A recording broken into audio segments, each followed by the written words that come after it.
Hello and welcome back to Kvikmyndapod, an Icelandic cinema podcast. I'm Rob Watts, and on this podcast I'm joined by my good friend Ellie Cawthorne to chat about 21st century Icelandic film. It's week 3 of series 2 and we are staying put in the freezing Westfjords for a film with a rich vein of dark comedy and its own sense of time and place. In Dagur Kári's Edda Award-winning debut feature, Noi The Albino, or Noi Albinói, from 2003, we basically hang out with a teenager named Nói as he gets bored senseless in his tiny town. This is a quirky comedy with unique characters and a very peculiar atmosphere. In other words, it's hard to describe. Before we begin, don't forget there's a whole series already up and available wherever you get your podcasts, while Series 2 will continue to drop for the next few Mondays.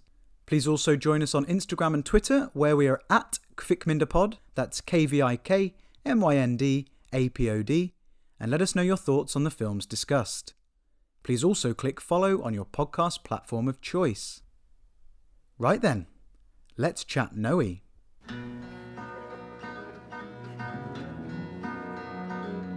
As a snow flies.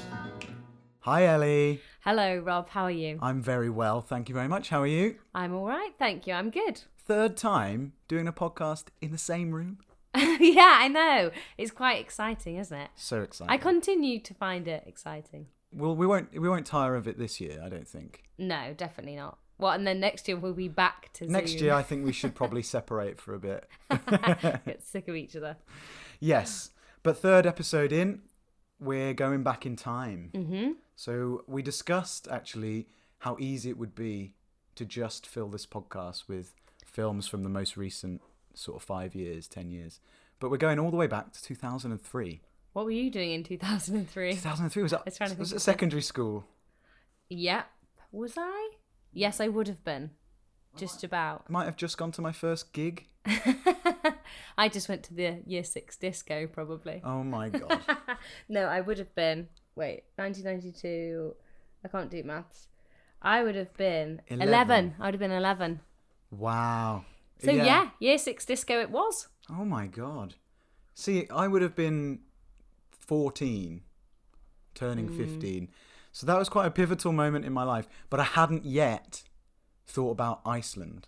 I was thinking you might have quite liked this film as a precocious 14-year-old, right? Know, absolutely. I think maybe a couple of years later, because there are a few comparisons that I might make with this film that around that time I was like definitely into. Because I have a comparison from around that time which I was going to make, and maybe it'll be the same one. Oh, exciting! But we should say this is a film called Noi Albinói. In English, that's just Noi The Albino, from 2003 by director Dagur Kári, and it stars Tómas Lemarquis, who is perhaps familiar if you've seen any of the X-Men films. Yeah, I recognised him. Yeah, he's very distinctive looking. Who is he in X-Men? He plays Caliban in one of the X-Men films. I don't know if you've seen Logan. Yeah. Yeah. Well, Stephen Merchant's character in that, who's like hanging out with Professor X. Tómas Lemarquis plays the younger version in, it might be Days of Future Past or something. A younger version of Stephen Merchant? Yeah, but Stephen Merchant is made up to look like... I'm not thinking of the right Stephen Merchant. There is only one Stephen Merchant. What, off of... From Bristol. Yeah. Yeah. Really? Okay, this is way stranger than I'd anticipated. I know, I didn't think we'd be talking about Stephen Merchant this soon, but yeah. So I should probably double check which X-Men film that is. Mystique the mercenary. Don't call me that. No matter how much you pretend to be someone else, Caliban knows who you are. If there's anything worth knowing about mutants, Caliban knows it. So Stephen Merchant was in Logan and in X-Men Apocalypse, I've remembered. That's where Tómas Lemarquis plays Caliban. And he basically looks like he does in this film, but he's much paler. He's pretty pale in this film. He is pretty pale transparent in that one. It's interesting, isn't it? Because the film is called Noi Albinói, the albino. He's not an albino. No, he's got alopecia, right? Yes, so he has no eyebrows, no hair. No hair whatsoever. It's quite obvious. I did listen to an interview with the director, and he was saying how he couldn't find an Icelandic actor who was an albino, who was the right age and could actually act. So he went with someone just as sort of distinctive looking, and then the albino thing was sort of more of a metaphor for just an outsider, someone who's a bit different. See, to me, the fact that the whole title of this film and the fact that he was an albino seemed irrelevant. I didn't understand why he was... I get that he was meant to be an outsider and he was meant to feel different from everybody else, but surely, you know, the actor that they had, who is somebody who actually has alopecia, they could have just rolled with that as the difference. Maybe. It doesn't roll off the tongue as well, I guess. He purely thought, we need the character to be called Noe, and that rhymes with albinói, so it has to be. I can't think of albino. any other reason. You know, it's an odd film, and maybe by keeping the title as it is with a character who's obviously not as described, that immediately sets you off on a kind of wrong foot.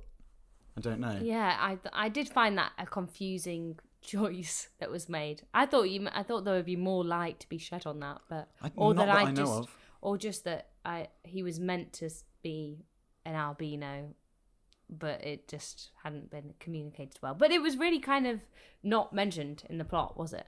I don't think it was mentioned at all. Not at all. No, he doesn't. I mean, I don't know how alopecia works, but his dad and his grandma don't have it.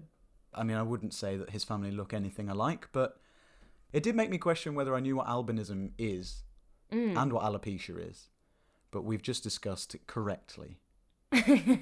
So yeah, a bit weird. So we got it right. We got it right. Got it wrong. We could look at it like that. Yes, absolutely.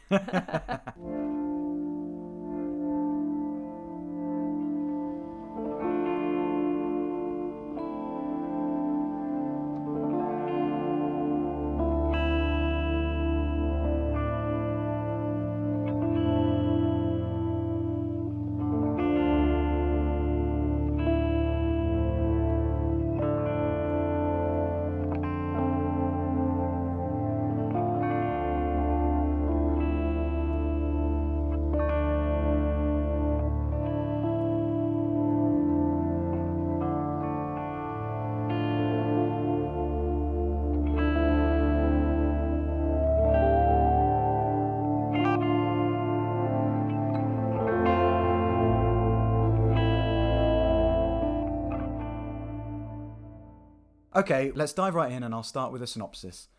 In a remote Icelandic village, teenager Nói spends his days shooting icicles, stealing money from fruit machines, and chilling out in his makeshift bunker rather than going to school. When a new girl comes to town, his dreams of leaving and starting a new life start to seem possible. Now, that sounds like a very generic storyline, which it is, and it also sounds a little bit more dramatic than this film probably is as well. Until the end. Yeah. Which we'll get to. We will get to. So I guess, I mean, this film is about Noe. It's titled Noe. He's our main character. We pretty much just follow him around doing his thing. What did you think of him? Well, I'll start with what I thought of the... Shall I start with what I thought of the film? Or no? Yeah, go for it, yeah. For me, this wasn't my personal highlight of the series. No. For me, I did find it a bit slow and some of the decisions made slightly odd. I didn't not like it, but wasn't my personal favourite. What did I think of Noe? So, I, again, was wondering if there was something I'd missed here. That it felt like he was meant to be this outsider, this troublemaker. Everybody really like hated him in quite an intense way, or kind of didn't want to be associated with him. Oh, do you think? Maybe they didn't hate him. Who are you referring to? Well, no one wanted to be his friend David, who wasn't allowed to talk to him at the door. The teacher who said, "I will resign if he is not expelled," which seemed a bit far. And everybody in the town, he seemed to have this reputation of being terrible, and he never seemed to do anything in the first chunk of the film anyway that was really quite that terrible. He basically just didn't go to school.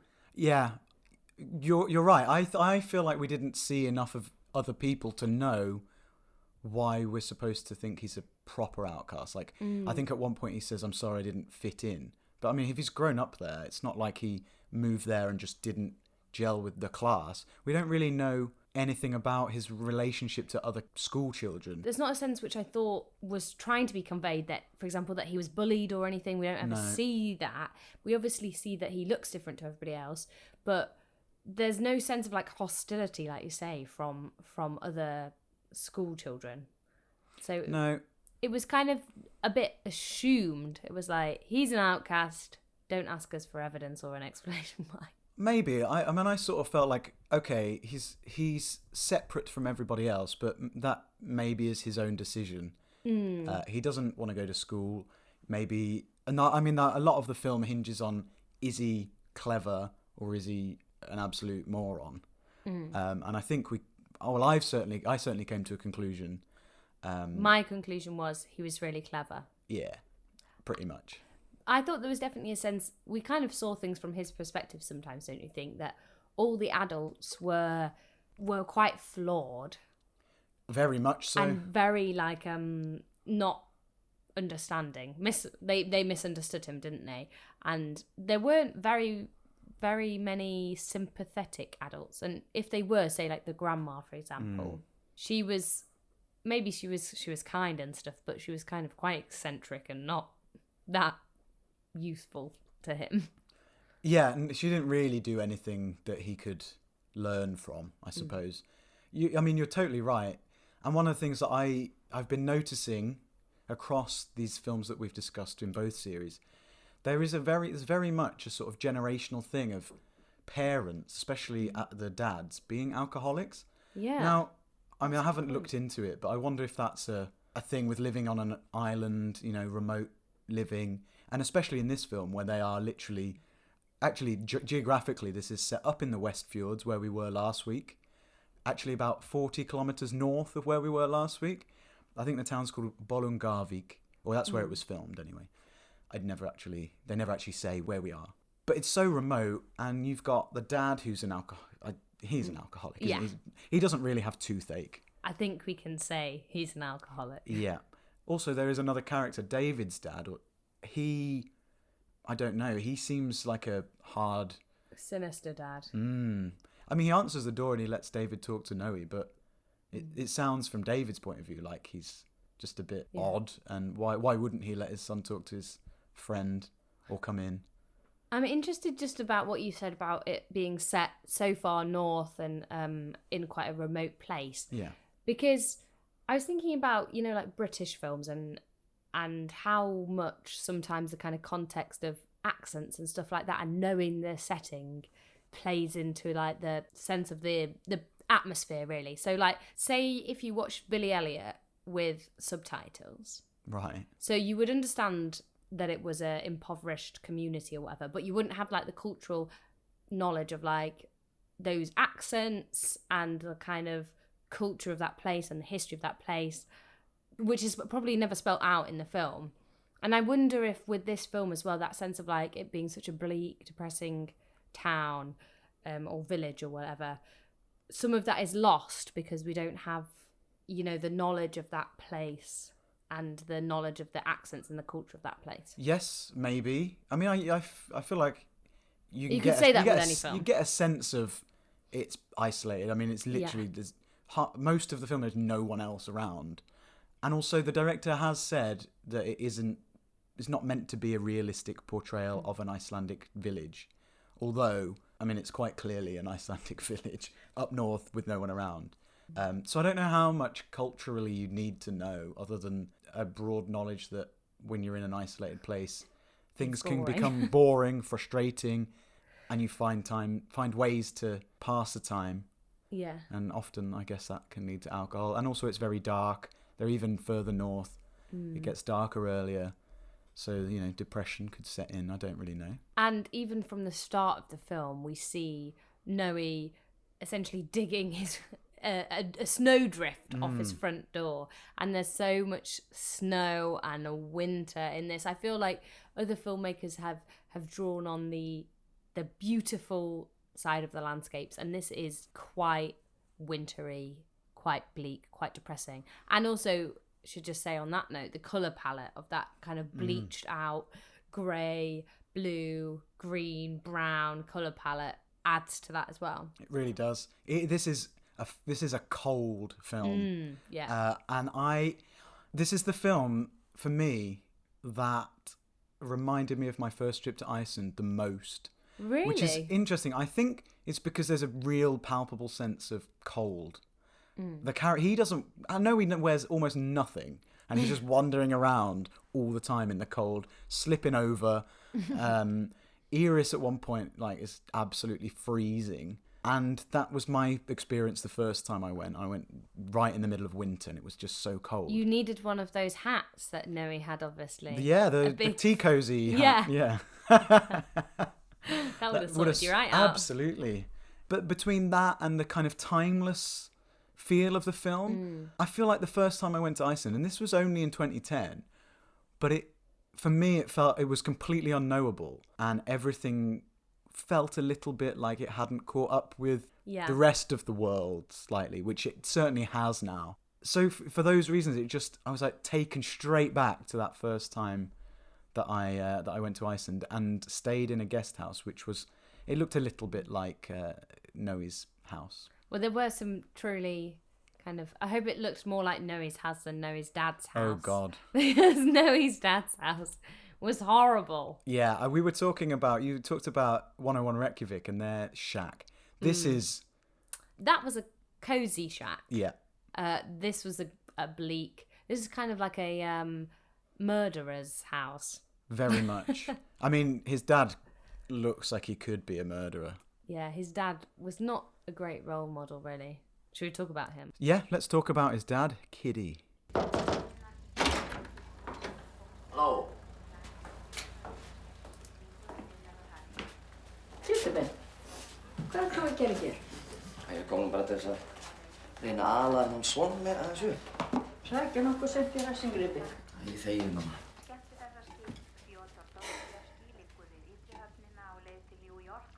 Hvernig er þetta með þig, drengur? Ertu ekki að vera seinn í skólan? Ha? Ég að koma. Já, drífðu þig. I actually thought that he was very well portrayed as this kind of tragic, lost man of lost potential. You know, he could have been... There's this kind of inference, isn't there, that he could have been a singer, he could have been a musician. We see him playing the piano. Yeah. But that he's let life kind of slip away from him. And that patheticness, combined with quite a grossness, was, I think, quite well done. Yeah, he does eventually think about his life and attempt to put Noi on the right track. It comes too late in the film. He's just been expelled. But he does feel like he's just sort of wallowing now. Don't you think there are also any attempts to put him on the right track? He says things like, when he gets him the job as a grave digger, he says, let's prove that we're worth it. And he's obviously just trying to get him on some kind of good track because he's just almost trying to correct his own mistakes. It feels like it doesn't feel like a very caring father to his son. No, do you think when he uses the plural that he's like, I want to feel like I've achieved something, and if I can get Noi to do that, then at least I thought succeeded. That's the way I read it, that he was almost kind of seeing his own mistakes and trying to claw something back from it. Yeah, I think you're right. And, you know, it's not explicit that Noi absolutely wants to get away. There's all the hints towards the tropical island and the talk about Hawaii. But we never really know. Noi never talks about wanting to leave until Iris turns up. And I don't know why... He's still... Well, I guess he's at school. He's only a teenager, I keep forgetting. But why is his dad still there? Why are they, as a family, still there? His dad is a taxi driver in a town with no one. Who is he taxi driving anywhere?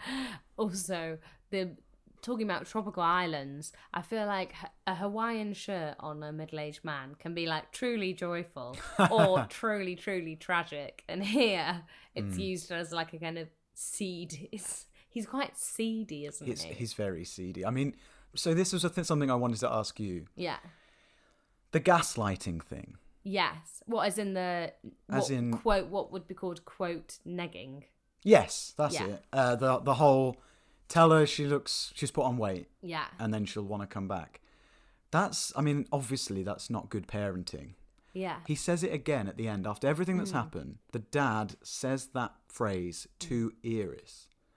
Why? But Is he that seedy that he's now hitting on Iris? Yeah. That's so I read this as that it's kind of a demonstration of how, toxic and seedy he is, that he says, if you like a girl, find the most beautiful babe and tell her she's put on weight and she'll be desperate for your attention. And I think that that's never given approval. It's said as a thing to be like, look how gross this guy is. Yeah. And I think that when he then says it to Iris, who is obviously like 17 or something, it's an indicator of like how low he's kind of willing to stoop. And also, I don't know whether it's just kind of a final like humiliation, isn't it, of your father trying to hit on the girl that you're into. Yeah. In a sleazy way. Yeah, I think that's what I felt, but I was, part of me was like, maybe he's like, he's just been through a load of shit, which we'll talk about. We've jumped ahead a bit, but maybe he's just trying to make Noi feel better since the whole plan that he had fell through. I didn't see it that way, but no, I wasn't sure. It felt very much more like other things he said as well, where then in the same conversation he says, "Oh, just make sure you don't get her pregnant because unwanted children are a real pain in the ass," basically, didn't he? Indicating that Noi perhaps wasn't. Oh yes, very much indicating that. So basically, not a great father.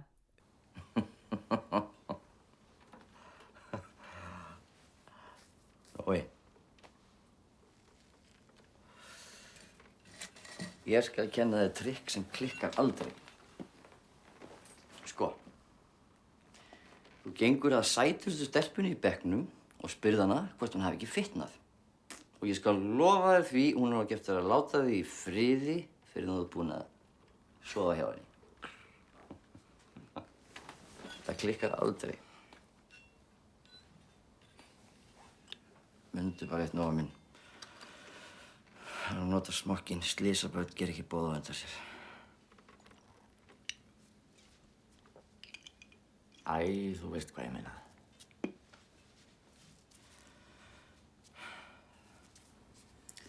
Ég sem að fara að drífa mig. But on his grossness, I just have to say, well, firstly, there's the fact that he's always chain smoking and like hacking up some horrible phlegm. So gross. The scene, I have to ask you about this, the scene with the liver, putting the liver in the grinder, so he's feeding all this liver into, like, absolutely revolting liver, smoking with one hand, covered in liver, other one shoving it in a grinder. I mean, maybe we need to talk about whether this is a funny film or not, but there's the scene that then transpires in which Noi accidentally pours a vat of blood basically on his dad and his grandma was incredibly strange.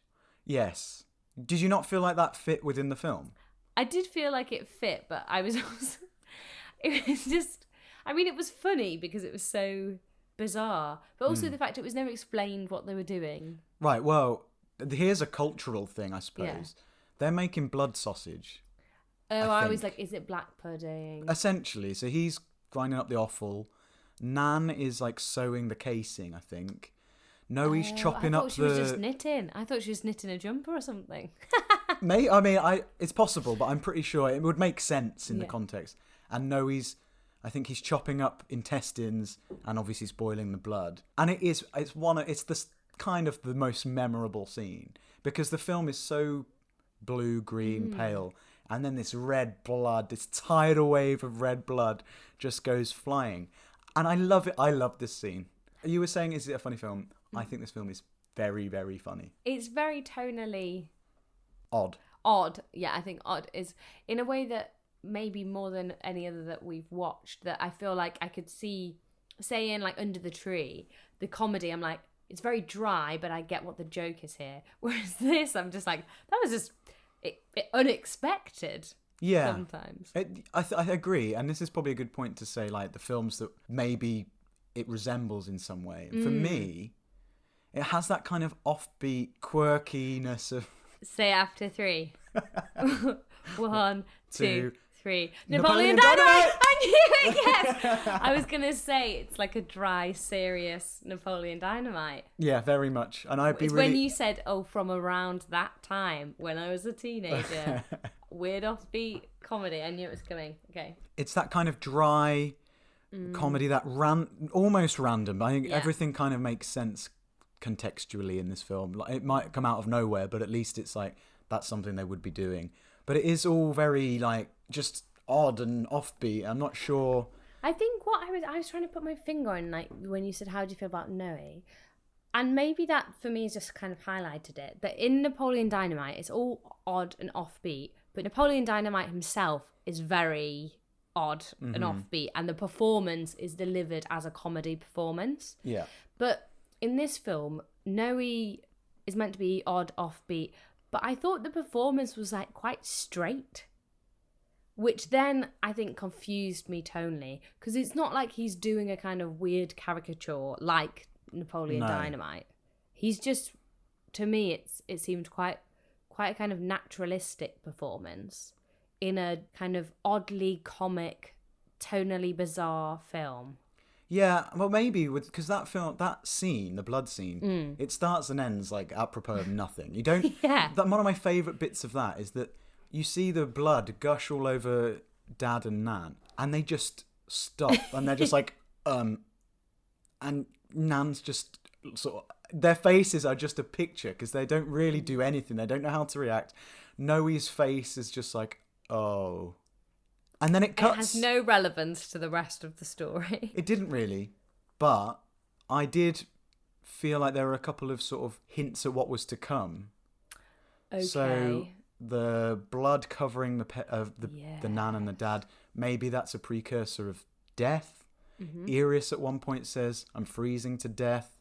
There's just little bits. So I was like, oh, maybe it's just hinting at what's to come. Yeah, I guess that's the kind of thing that you pick up on a second viewing, more so. Yeah, I guess so. And it just, that was what it felt like it was there for me. But Noi's face was a picture. I absolutely loved it because he just sort of was like, oh, I've done that. Okay. All right. And then that was it. And then I love the next line when he's on his date with Iris and she's like, why don't we go back to yours? And he's just, it's a bit messy. That's one way of putting it. Yeah. Another scene I found, I know we're kind of talking about something else, but while we're talking about funny scenes, I think my favourite scene was when he's haggling about the depth of the grave he's got to dig with the priest, which is very obviously self-consciously a comic scene, saying, oh, there's no way that I'm going to dig it 3 meters. I'll do you 2.5. And then the priest is saying, it's got to be at least 2.6 or whatever it is. Yeah. I love that scene because he's quite clearly trolling the priest as well. Just before that, he's like, I can see you, move to the east. Obviously he doesn't know where east is. It's blowing like a gale and there's snow everywhere. And then he starts directing him to the grave. He's like, this is why I think we know he's clever, because he's totally trolling the priest. He gets warmer and warmer and then he's like, fuck this, I'm going to walk over there and make the priest come out here in the snow as well. Nói hérna, skipti. Mikið var. Heyrðu Venni, ég þarf að biðja þig að taka fyrir mig gröf. Þú lappar aðeins í austur.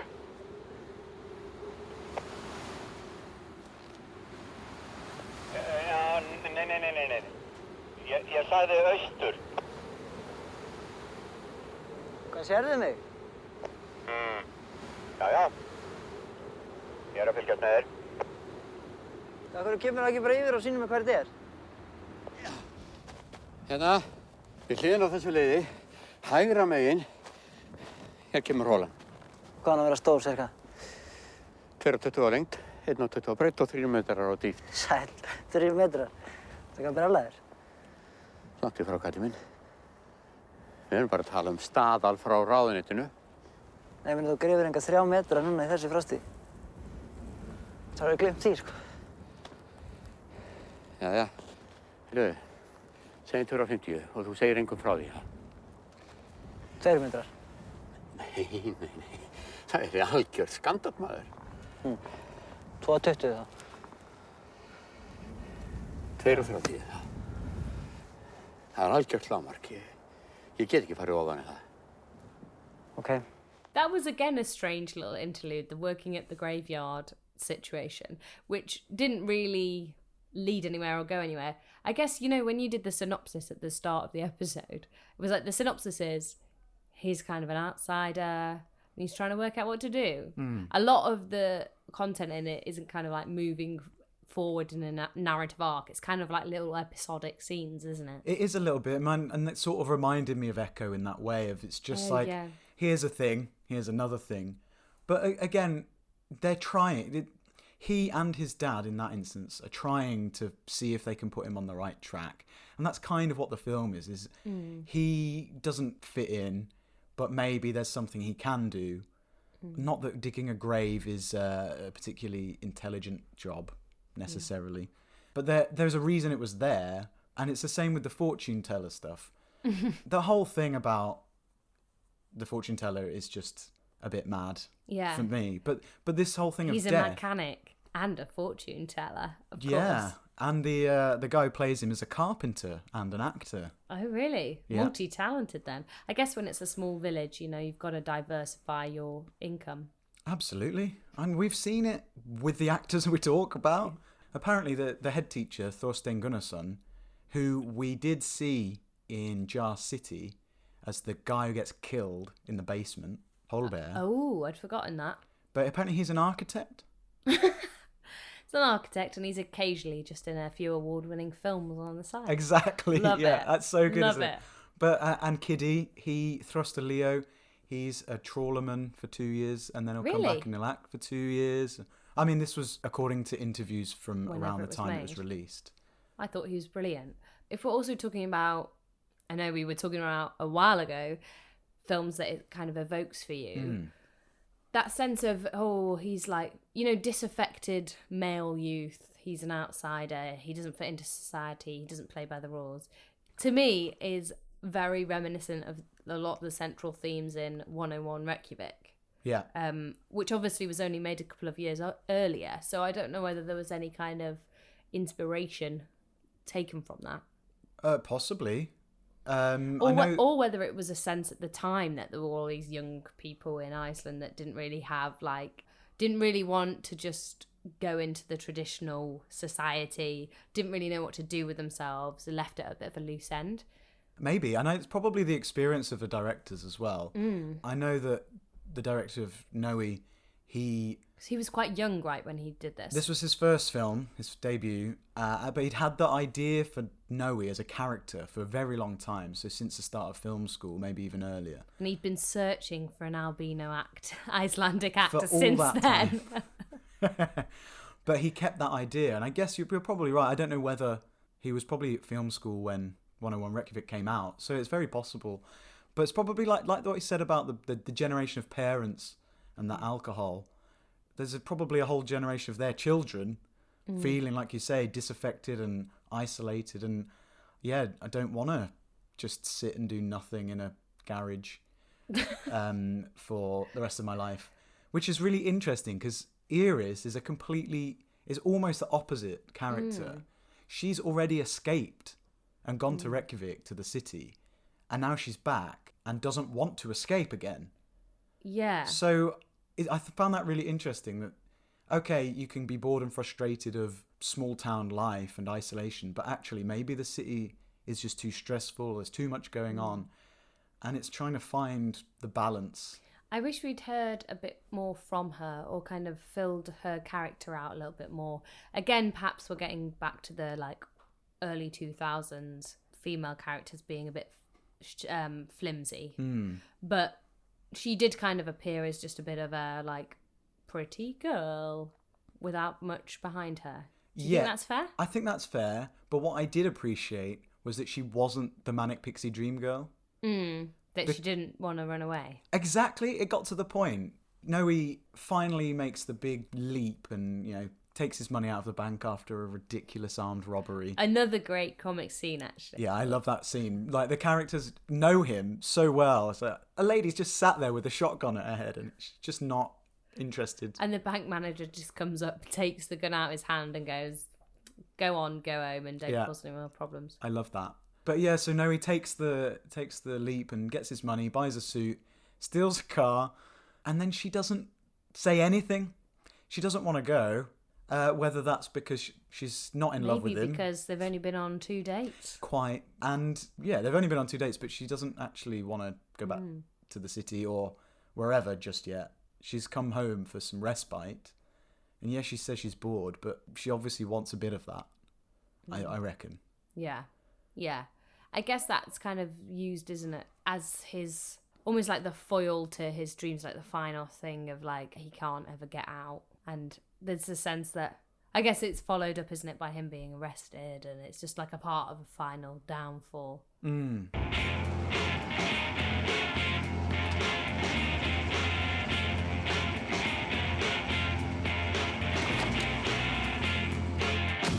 Kom. Hvert? Stingum af.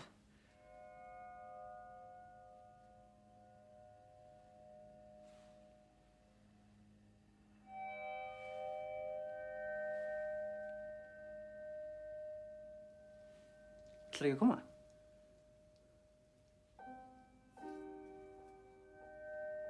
Friðrik?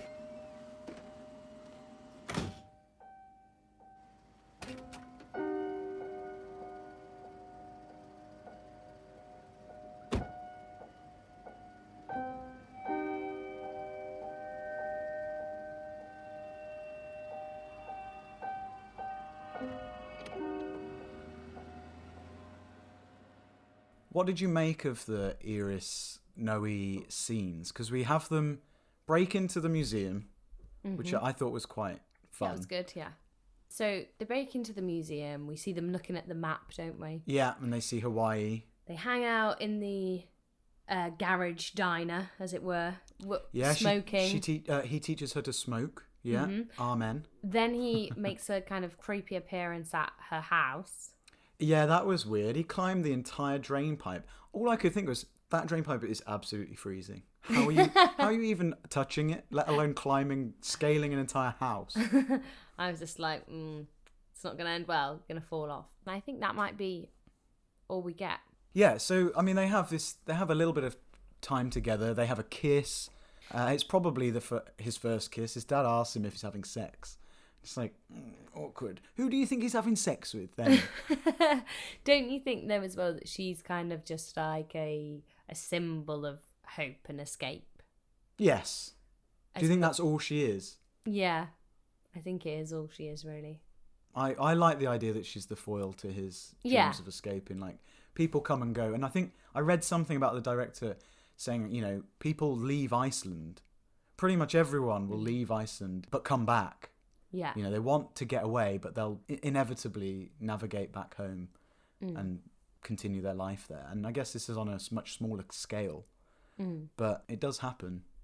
It does feel like Hawaii or wherever is a very long, long way away from where they are. Incredibly long. If you're saying she's the foil of him wanting to escape, like Hawaii is the foil of Iceland in terms of that they're in the middle of nowhere in the freezing cold, snow everywhere. And the dream is not just of somewhere it's not of Reykjavik, is it? It's of the opposite side of the world, the most different place you could possibly imagine. Yeah. Hot, sand, palm trees, crystal blue sea, none of which we actually get in this film because Iceland isn't that. And I can see why that might be appealing.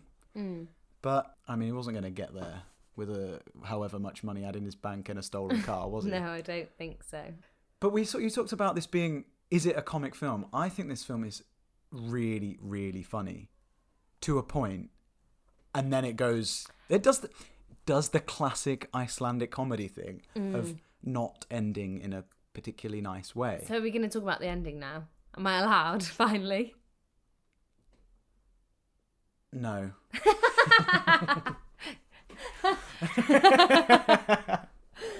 That was brilliant. Before we get to the end, I just want to talk about the comic moments that we haven't discussed. Yes, okay. Because there are quite a few, particularly involving the Nan. Yes! I love the Nan. I had a lot of time for her. My favourite Nan moment was when she was just doing a little shimmy, like a little ballet dance on her own, like In the bedroom. yeah, which again had no relation to anything. It's just a quiet little moment of her doing a thing. I love that because Noe's what? Noe's making pancakes when he should be at school. Incredibly bad. Really bad. I was thinking he's got a good action, but he was left it on that hot plate for Far way too too long. You know, you he's couldn't even eat it if it was like that. No, I mean he was trying, I guess. I don't know, but what is this Nan doing? At one point it does say now we should do the jenka. I don't know what she's listening to or watching. But apparently the jenka is like a Finnish line dance. Like the traditional folk Finnish line dance. Yeah, I could which see that. Somehow has been adapted to exercising grannies. I'm into that. Yeah. It looks quite fun. Do a little jenka here and there. Just with your arms down by your sides in your bedroom. Fully clothed in your knitwear. Niður á hæla og við megum ekki gleyma jenka hoppinu. Megum gleyma jenka dansinum. Hann alveg hreint sjálfstæður svona síðust tíma. Já, 4 sinnum vinstri fyrst, svo 4 sinnum hægri, svo 1 hopp áfram, hægt saman, 1 hopp aftur og bak og hægt saman og 3 hopp áfram. Byrja. Vinstri, vinstri, vinstri, vinstri, hægri, hægri, hægri, hægri, fram, aftur og fram, fram, fram, áfram.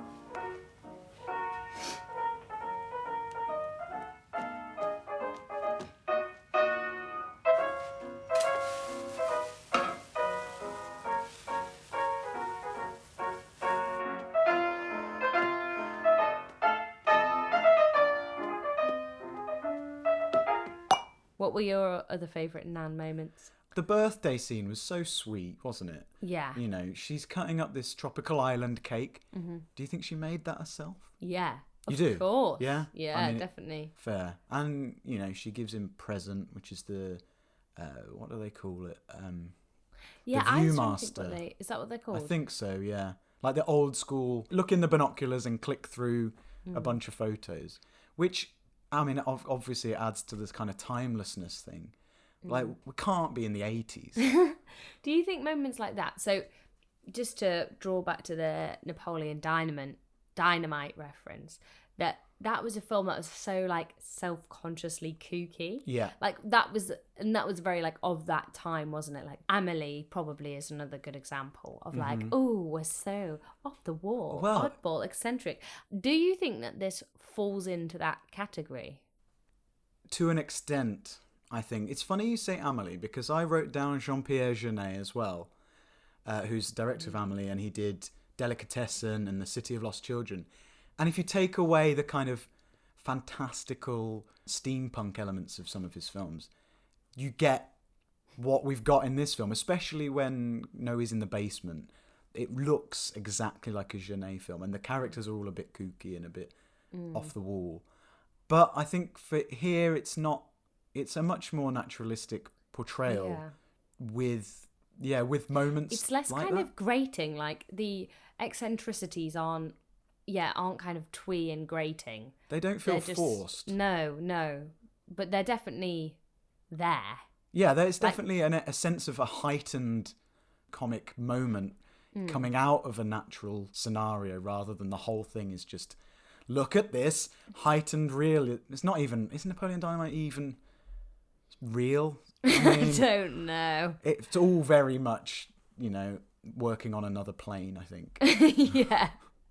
Whereas this one, it is very much, I know the director has said it's not supposed to be a real Icelandic village, but it does feel like a real place. Yeah. And then these moments, I mean, maybe nothing like that ever happens up there, so we need it. I think maybe that's why I'm confused by it tonally. You know why I was saying it? Is it comic or is it? And I can't really work it out because I think it's almost like it doesn't. For me, this is not really a critique of the film. It's more a critique of what I'm used to. In that, usually you'll be like, this is realism. It's a drama. It's naturalistic. Or this is like magical realism, fantasy, comedy. And everything's kind of dialed up or made more intense or made stranger. And this feels like it falls between the two. So like the characters are strange, but not so strange that they're not real. and the situations are strange, but not so strange that they couldn't happen. Do you know what I mean about, I wonder if it had lent in a bit more to the oddball eccentricity, whether I'd find it in my mind easier to categorise. I'm not sure. I think if it had leaned into that, you couldn't have had the ending we had. Yes. Which we will come to, I do promise you. Please. But before we get there, other comic moments. I mean, it's all just, for me, it is kind of a collection of moments in this boy's life and the stuff that's, happening in this village. So, just for example, I mean, he's eating prunes. Oh, that's what he was eating. I think so, because he was taking the yeah. pip out. Who eats prunes? I mean, maybe his nan. But like, he's eating prunes, weird. On the food front, the French class. Oh my God. Okay. The French class. I put, why is this guy talking about mayonnaise for so long? Yeah. That felt very Napoleon Dynamite. It kind of did, didn't it? I really liked it because he's like so into it. Like, you know what? To make this French class a little bit more interesting, I'll do an activity. We'll make it so that you can see something and we'll talk through it in French. And, we learnt that a yolk in Icelandic is the red rather than the yellow, which is... good to know. I haven't double checked if that's true, but I assume so. So I quite like the idea that he was like doing this mayonnaise recipe, but his whole delivery was hilarious. And it's like, you must keep stirring, you must keep stirring. And of course he gets interrupted and stops stirring. I guess it does have a slight point to it, doesn't it? That school is lame and boring. And if you're a genius and some man is going, stir the mustard for like 10 minutes, just on repeat, you'd be like, nah, I'm not interested in this. This is boring. Yeah. You can see why he's not there. Yeah, I was like, I'd send a tape recorder to listen to this class rather than attend it myself. I back you on that, Noe. I love that. In fact, that teacher is Tómas Lemarquis' dad. Oh, interesting. Not an actor, actually a French teacher. Or a teacher. J'ajoute de la moutarde. Je mélange. Et j'ajoute de l'huile. Je continue à tourner. Aldrei skipta hönd. Aldrei snúa öfugt. Og aldrei stoppa. Aldrei. De l'huile. Afsakið, hann nokkuð stættur hjá þér? Já, svona, þetta smekksatriði. Nói minn, ætlarðu aðeins að eiga við mig orð? Hvað er eitthvað að? Nei, komdu bara aðeins með mér.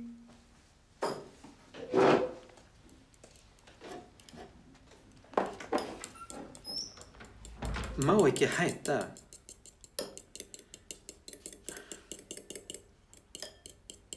Nei. Nú það ónýtt. Yeah, love that French teaching scene. Thought it was hilarious. I loved all the Elvis stuff as well. I only first really ever heard the song In the Ghetto in an episode of New Girl.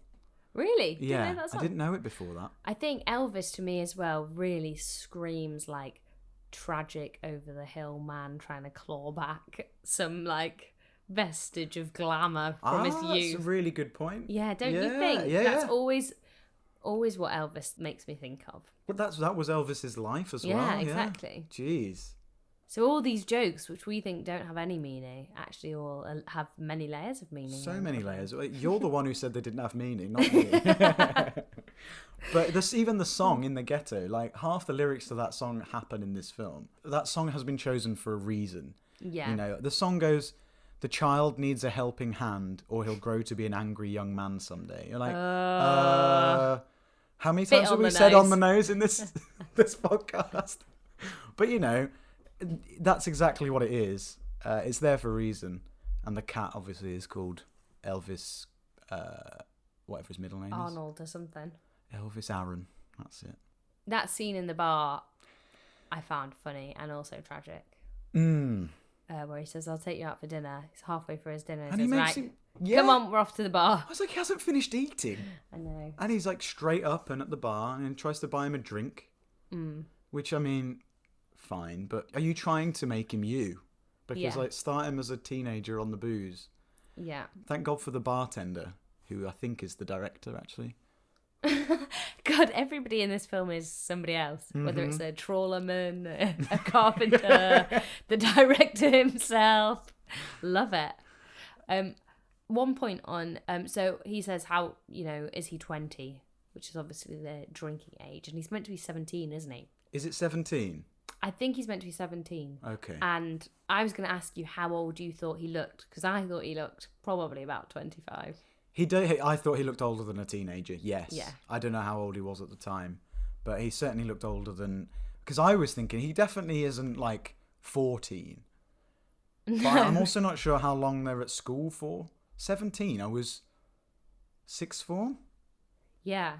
I mean, they weren't learning sixth form things. Maybe I'm wrong that he was 17, but I thought that's what he was meant to be. So he would have been 26, the actor, which is a lot older than a teenager.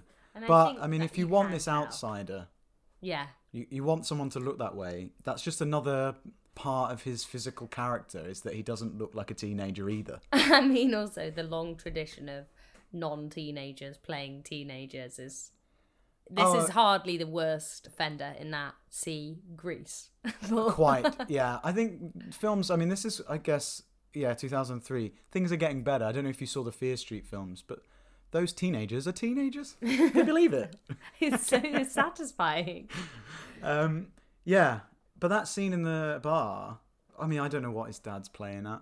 I love that all the people who are in there know he's going to get up and sing karaoke. I also like the idea that you can turn up to a bar and restaurant and just sing whatever you want. Yeah. And that In the Ghetto is number 18 in the songbook. Like, come on. Really? It's only 17 more popular songs than In the Ghetto. That is strange, isn't it? It is strange. No, maybe it's just because he's in there so often. Always maybe. Singing In the Ghetto. Do you think it's like rising in the karaoke charts? Culturally, there's a moment, you're talking about the drinking age, and so he doesn't get his beer. Instead, he gets what on the subtitles is called a lemonade, which he doesn't. It's not a lemonade. Look like a lemonade. It's called to me. appelsin, which is basically a fizzy orange drink. They should have called it Fanta on the subtitles. Exactly. Just give us something that makes sense, because I mean, I don't know. You obviously noticed that it wasn't lemonade. Yeah, because it looked like he was creating like a rum and juice thing. Yeah. I mean, I don't know how much juice is in appelsin, to be honest, but yeah, it was very orange, and I just thought, that doesn't translate. It didn't really mean anything. It doesn't take you out the film necessarily, but it's like, you probably could just say it's orange or something. Yeah, to be incredibly pedantic, maybe they weren't legally allowed to say Fanta. And then you should have just said a fizzy drink. Because or pop if you're American, because I'll have an orange for my son sounds a bit strange. On the subject of drinks, he also, how many times does he order a malt? I mean, why is that all he's drinking? Is that like a malt? That's not a malted milk, is it? It's like a malt. I don't know how you describe it, to be honest. Almost like a root beer type thing, is it? Yeah, I guess that's the kind of thing it is. I had one. I don't know why I got it there, but at Lebowski Bar in Reykjavik. How would you describe it? It's just like a thick sort of, I don't even know, sort of yeasty? savoury. Yeah, maybe a bit yeasty. I think I could be malty. into this. If it is like a drink that's like a combo of Marmite and beer, then I'm very interested. I think it must be something like that, yeah. I quite liked it, but it's very much really very popular in Iceland. That and appelsin are like the two non-alcoholic drinks that you might find in a garage. Nice to see them getting a bit of airtime then. Yeah, absolutely. But I mean, he's constantly drinking malt. But that's purely so that he can go and see Iris. Well, it wasn't the first time, and that's the other thing. I love that he's just like, you know what? I'm just going to jimmy this fruit machine open and steal all the money and then give it back to you. I mean, love that because again, he's clever. No one around. I'll do this, and then he's trying to break into the museum, and she's probably cleverer. She's like, fuck it, throws a brick in Yeah. to get in. But yeah, I loved that whole fruit machine thing. Yeah. That was It was fun. a nice little trope, wasn't it? Keep coming back to it.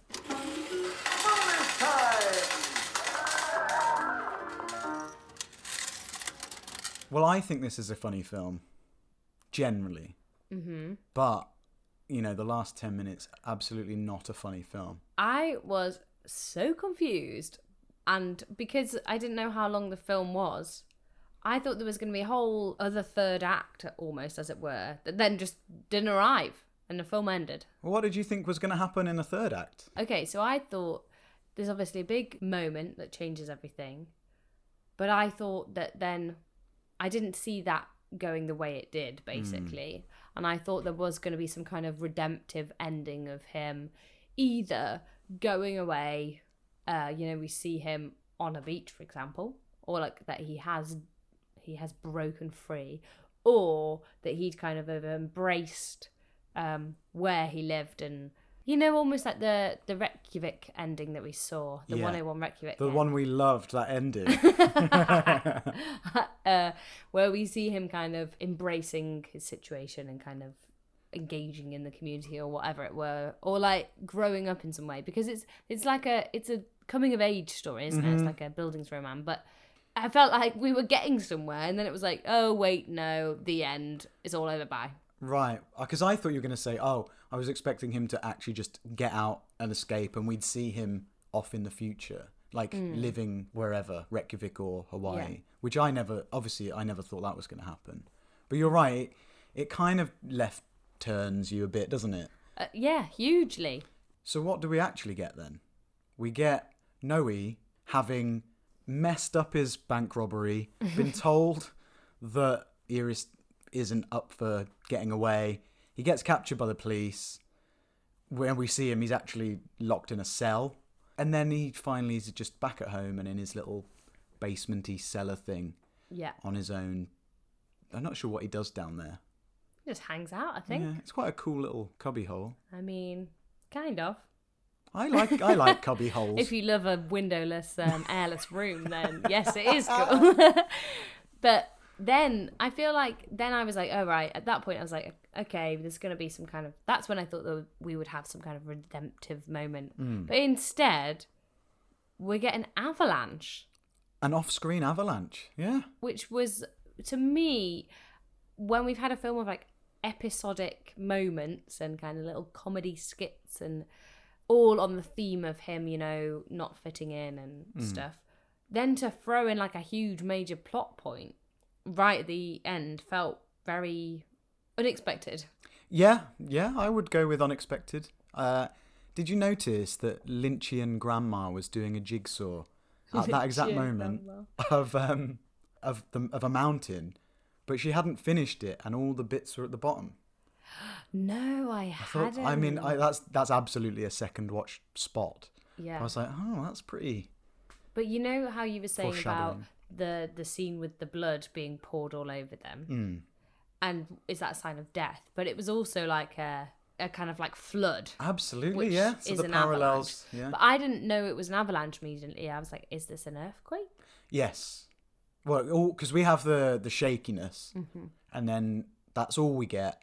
And we see Noi in the basement, and he's like, oh, what was that? Oh, I can't get out. And I honestly thought, because there are two moments while he's stuck in that basement that fade to black for quite a long time. Yeah. I thought, it can't just end with him trapped in this room. That would be, honestly, after the life he's been living, the worst way to end of this film. It just felt too early. Then he comes back, doesn't he? And we're like, okay, still alive, good. Phew. But he's still trapped. And then it's just like we see him just lying there. It's like, is it going to end now? To be honest, it would kind of be more ballsy if they had just been like, fade to black, that's the end, bye. Do you think? Well, yeah, because it's essentially the ending that we almost get anyway, but just with a bit more exposition. I think I disagree with that, actually. Anyway, he gets rescued, which is great. Hooray! We're like, okay, something good's happened, but no one else is alive. So where I was like, this is an interesting avalanche. It seems to have only picked people that are connected to Noi Albinói. So this brings us back to the kind of odd offbeat thing. It's like it's just odd enough that I think it gets away with being like, you know, that it killed every other character that we've encountered apart from Noi. Yeah. Well, there aren't many other people left to kill, to be fair, that we know of. We've seen a few school children and the guy at the bar. But why do you think the director made that choice? Because what is the moral of the story? I don't know that there is a moral. I think it's not a just so story, is it? Not quite. It plays into that whole surrealness of it, but it's like saying, okay, well, Noe's lived a shit life. He's not done anything of any meaning yet, but he has a few people who he knows and who ostensibly are his family and friends, and he knows he's already lost his dad and his grandma. I don't know about where his mum was. We never actually find that out, do we? But he even loses David, who is again he's his friend. Incredibly peripheral. But he's his friend. Yeah. And then he loses the fortune teller, anyone he's encountered, and I think it's basically just saying, it's just really darkly comic, like saying, you know what, everyone he knows is dead, and that's really sad. It's like a shitty end to a shitty life. But actually, he's not dead. And now all the people that might have been pulling him back into staying in wherever they are, Bolungarvik or whatever it is, have gone. There's probably nothing left there except for the bar. So now he's kind of free. But it's weirdly almost tainted, because I was thinking about this and how it could have been some kind of like, almost like a weird vengeance moment, or like a satisfying, you know, if all the people that had died had been all the people that, say, like bullied him, brought him down, all of that, and they all died in an avalanche, then it would be like you say, he's free now, moving on. But some of them were a lot more kind of complex. So obviously his grandma who helped him, Iris, who was, you know, even if she didn't want to run away with him, they had a connection. The bookseller, her father, who was kind to him in a strange way. Yeah. So I just found it a strange decision to be like, it wasn't very hopeful, was it, as an ending? No, and I don't think it wasn't. It wasn't supposed to be a hopeful. That moment absolutely wasn't meant to be a hopeful moment. It was. I think again, this is me embracing the darkly Icelandic comic stuff, but it was an excuse the phrase, piling on of the kind of shit that he's lived through. Like, you think it was bad? Well, now everyone you know is dead, so where do you go from here? The only way is up. Like, he climbed out of his basement, he's going up, he's finally got the chance to, you know, live his life, potentially. I mean, on the other hand, he might be like so messed up that he could do the opposite, I guess. Yeah, it was just a very bold maneuver. Yeah. Towards the end of a film, which had kind of rattled around within like a little space, to then finally be like, it's like you're like playing with some little toys here, and then suddenly just come and swipe them off the table and go, bye. Yeah, very much so. Which, I mean, did it throw you? It did throw me. Yeah, I think so. And that's totally the point. Yeah. So the director's achieved his aim, yes. whether you liked it or not, I guess. But I think there's room, and we've talked about this with quite a few endings of the films we've discussed. It's like, they're kind of open, they're kind of ambiguous, especially with Woman at War. We were like, is it hopeful? Well, yeah. Well, also with I Remember You, where we were saying, is it sad because she's trapped in the house with the ghost? Is it happy because the ghost now has a mother? Yeah. So that, again, was a very, like, emotionally mixed ending. Yeah, same with Rams. Yeah. A lot of endings where people die. Yeah, we really are seeing a trend there. Okkur hefur nú borist staðfesting á tölu látinna í snjóflóðinu. Alls létust 10 manns. Nöfn hinna látnu eru Gylfi Hákonarsson, 38 ára, Þórarinn Jósefsson, 60 ára, Ólöf Karlsdóttir, 58 ára, Óskar Halldórsson, 54 ára, Íris Óskarsdóttir, 17 ára.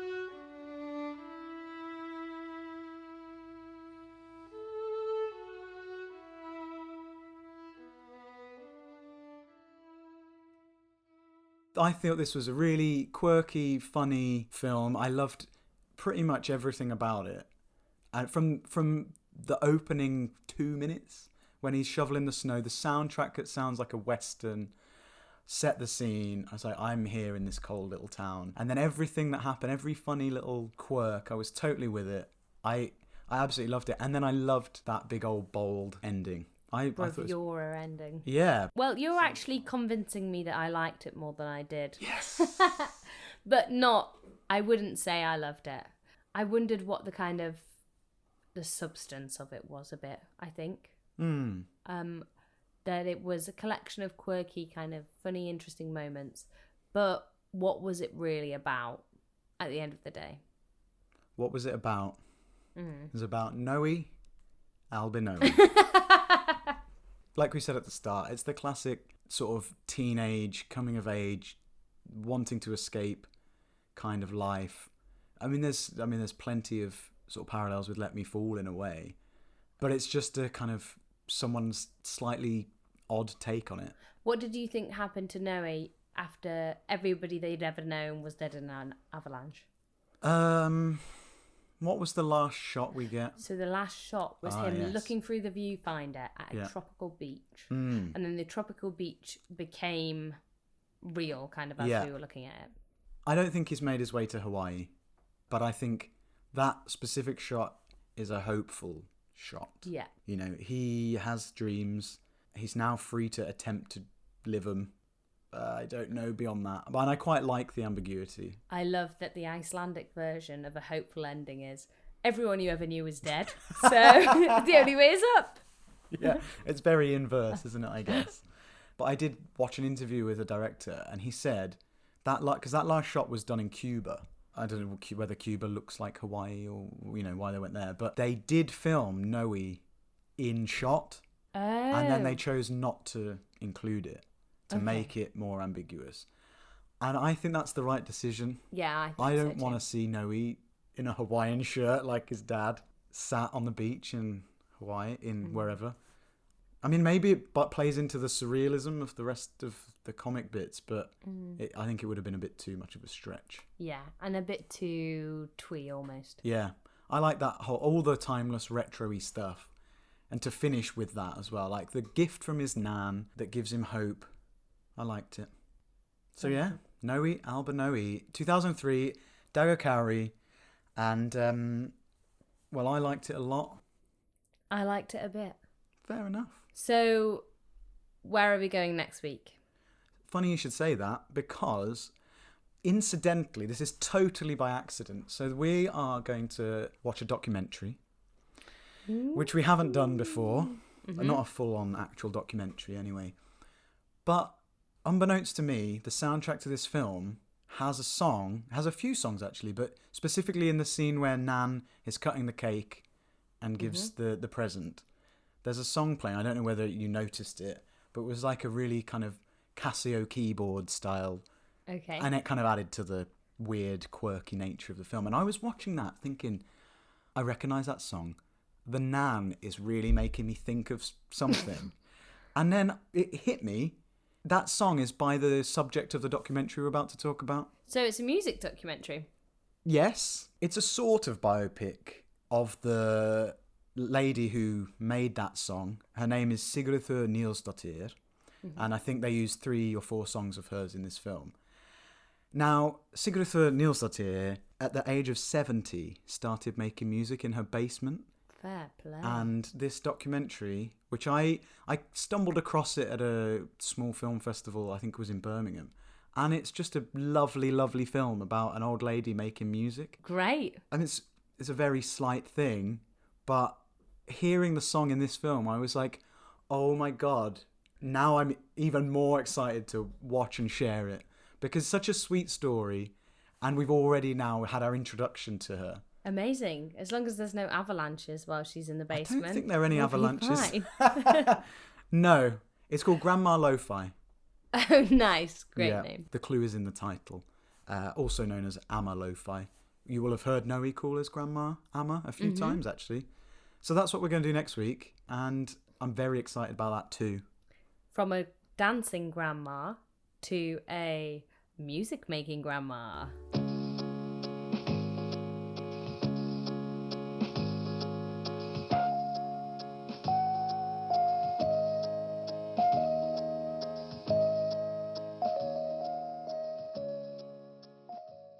For a film as low-key as Noi The Albino is, it has the most dramatic end scene we've seen since Under the Tree, and the film as a whole certainly split opinion between Ellie and me. All I want to do now is go and rewatch Napoleon Dynamite to see if it still holds up. Maybe I'll do that before heading back to Reykjavik to meet up with Grandma Lo-Fi.